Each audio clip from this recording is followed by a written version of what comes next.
We're gathered this afternoon in the home of Mr. J. Monroe Fitch, a Muncie attorney, who has some very interesting information about the formation of Ball State in its early years.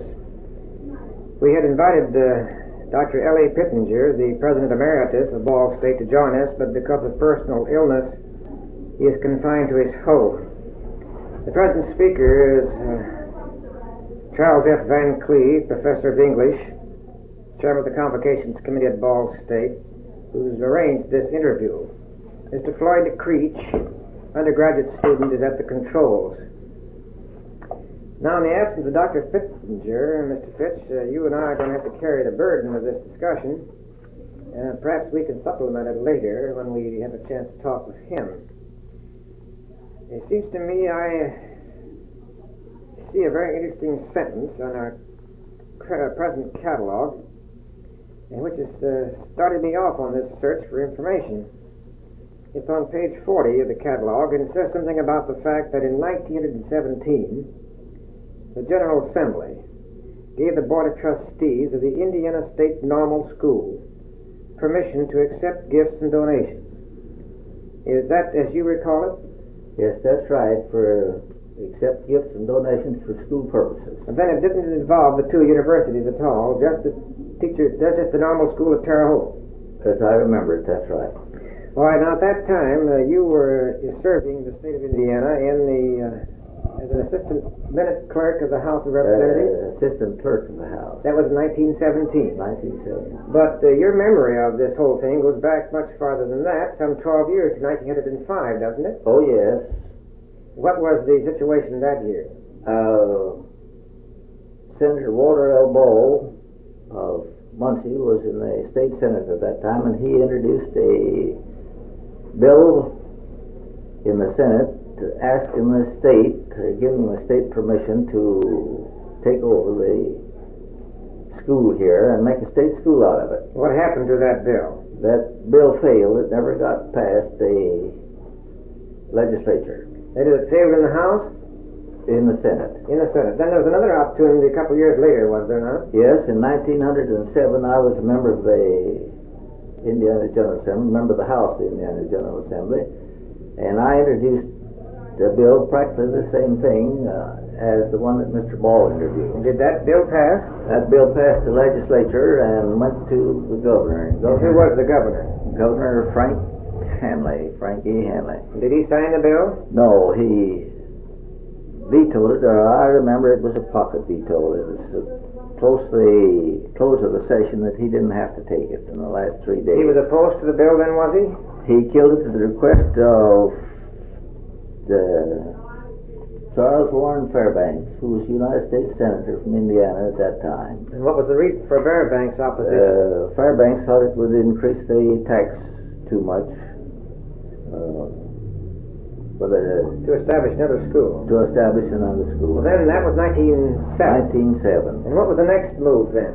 There was nothing further done about it, as I remember, until 1917. You remember the House then? No, I was assistant clerk of the House in 17. And parliamentarian? No, I was parliamentarian, minute clerk in 19. All right, let's go back to 17 then. What happened in that year? Charles C. McGonigal was the representative from Delaware County, and he introduced a bill at that time which provided that the schools could receive donations of properties and monies for the, I'm getting that wrong. Let's see, at a state normal school, would give them permission? Yes, to accept donations and so forth for school purposes. Now, how did he become interested in this? He was appointed he was a member of the Budget Committee at that time. Appointed by Governor Ralston? Appointed by Governor Ralston. And he was always interested in the schools, and especially the Delaware County, and was always wanted to help do what he could for the community. Therefore, it seems to me I heard somewhere that originally he was opposed to the idea of having a school here, but after he'd had this service on the budget committee, he changed his mind. He was a member of the legislature in 1905 when Walter Bowl tried to meet. He wasn't very enthusiastic for it at that time, but later he got very much interested in having a school established. Well, then he was instrumental then in 1917 of introducing this bill. And it was done through the agencies of some other man? He prepared the bill and gave it to Frank Gentry, one of the Gentry brothers, who was owner of the famous Gentry Brothers Dog and Pony Show of Bloomington or Monroe County. That was a Bloomington man that really introduced the bill. Yes. Did you help write that bill? Yes. And everybody in the legislature got the impression that somebody was going to donate something to Indiana University, and the bill had no trouble going through that time. Well, that always has bothered me, this last statement you just made. The fact that the bill was introduced by a Bloomington man and everybody thought it was to be a gift to IU, because I thought that the bill provided that the Indiana State Normal School should receive gifts. Well, I don't remember just how that bill was worded. Maybe it possibly probably included the state university. I've been wondering about Yes, well, it probably did, because, well, I feel pretty sure it did now. Of course, there we could verify that. Yes. All right, then the bill went through and was signed by the governor. Yes. Governor Leslie? No. Governor Goodrich. Governor Goodrich. Yeah. That was 1917. 1917. Now, right now, what happened after that? Well, when this school was in desperate straits for finance out here and it practically failed, Ball Brothers, matter of fact, Ball Brothers bought this school and donated it to the state. And were they behind the move of McGonigal and Gentry? They was interested in it, but I don't know where they knew anything about it. You don't know whether they really inspired McGonigal to do what he did? No, I don't know. I couldn't say about that. But I don't think he did. I know Mr. McGonigal had a talk with William Lowe Bryan, president of IU at that time, and Mr. Bryan agreed that this was a logical place and that they needed another college for the purpose of training teachers. Did you say Mr. McGonigal talked with President Bryan? Yes. That was before the bill was introduced? Yes. What was the attitude of the people of Terre Haute originally about this bill? They was very much opposed to it. That was 1905 or 17? 1905 and 1907 and 1917 all. It was opposed. That was Dr. Parsons? Yes. And what was his reason for opposition? Well, he didn't want another school to interfere with the school over there, and he had several reasons. That the state hadn't ought to start another school, that they could take care of the situation and so forth at that time. But when he found out that they was going to take it over anyway, and that Governor Goodrich wanted, why he fell in line and was for it. So originally, wasn't he made the administrator, the president of both schools? Yes. Did that help to win him over? That helped to win him over, and it was operated by the same board of trustees. Still is? Yes. Both the schools? Yes, except now it's a different organization for the teachers. Yes, it was separated in 1929 according to catalog. Yes. Well, now, can you give us any more information about your participation in this whole matter than you have done? Well, I was elected to the Senate in 1920. In 1921 session, the first appropriation was made direct to this school to build the arts building, isn't it? No, the arts building was built in 35. Must have been the science building. The science building, yes. And I was had a good deal to do with getting that first appropriation. That was the hardest fight that we ever had for an appropriation. Now, before that time then, the appropriations to support the Eastern Division of the Indiana State Normal School went to Terre Haute and then was sent up here by the Terre Haute officials. Yes, it was appropriated here by the trustees. That was 17 and 19. Those two legislatures did that. Well, yes. Then in 21, you say they made it the first appropriation directly. For a building here. For a building here. But yes. Still the appropriation for the operating went to Terre Haute. Well, yes, that's right. Now, when were the appropriations divided? Do you remember? You were in the Senate in 21, 3, and 5, you said. 7. Yes. No, I think it was in 29. I'm not sure about that. I'd have to look that up. The 29 legislatures then separated the two schools. Yes. Was there any division of the budget money before that? It was up to the Board of Trustees to divide the money.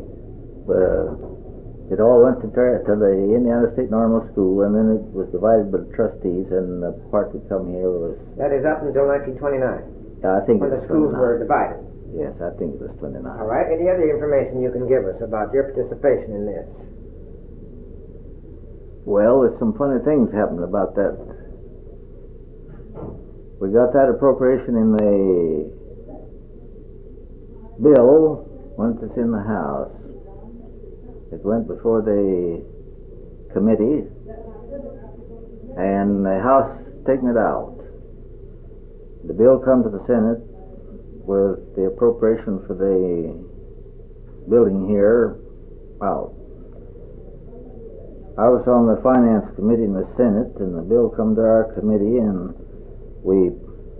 I got them to put it back. The committee told me at the time that we couldn't pass it. They couldn't pass it, but I told them I wanted to put it back anyway, and insisted till they restored that to the bill. That was the 21 legislature? Yes.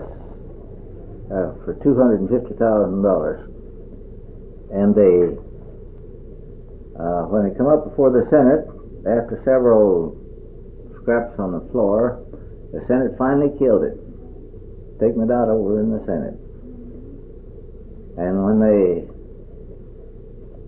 Senator Brown of Hebron introduced the resolution taking that out, and when it went out without much trouble. And I got Senator Brown to go to lunch with me that night, and we talked about it till after 11 o'clock. And he agreed not to fight it if I could put it back next morning. I sat up that night and prepared my amendment. The next morning was the Senate on time to introduce the first thing, and Mr. Brown come around and said he remembered what I told him the night before. And if I'd give him the amendment, he'd introduce it and ask him to put it back, which I did. He introduced the amendment, told him he thought he'd made a mistake the night before, and they put it back. And we got by with it in the Senate. Passed the appropriation bill with a $250,000 appropriation in it, and it went back to the House. And when it got back to the House, they come up for hearing over there, and the House taken it out. Again, they taken it back and passed the bill without it. And then there was a conference committee between the House and Senate going to thresh out the difference between on the bill and that and some other things. And the conference committee, which I never let rest from the time it got back until they put it back, and the conference committee got it back. And then Governor Alston sent for me and wanted me to agree to let them call the bill back to the House and take that out. He didn't want to sign it. He threatened to veto the whole appropriation bill if that still stayed in it. But I called Mr. Ball and some more of my friends and sent Mr. Ball down there, and he talked to the governor and he signed it. Was that William Ball? No, Frank Ball. Frank Clayton Ball? Yes. That was when? In 21? 21. And do you know what passed between those two men at all about making change his mind? No, I don't. I wasn't present. Well, shortly thereafter, the Balls built a gymnasium on the campus. Do you suppose that had anything to do with it? I really don't know. But I called Mr. Ball about 12 o'clock that night and told him that I wanted him down there next morning at 7, and he said he couldn't come. I remember telling him I'd be looking for him anyway. And when I come down to breakfast about 7 o'clock, he was there waiting. And that was at the Claypool? That was in the Claypool Hotel. And I told him what I wanted, and I wanted him to see the governor when the governor got to his office that morning, and he did. And we finally got that appropriation. And Mr. Ralston was a Democrat, wasn't he? Yes. And Mr. Ball was a Republican? Yes.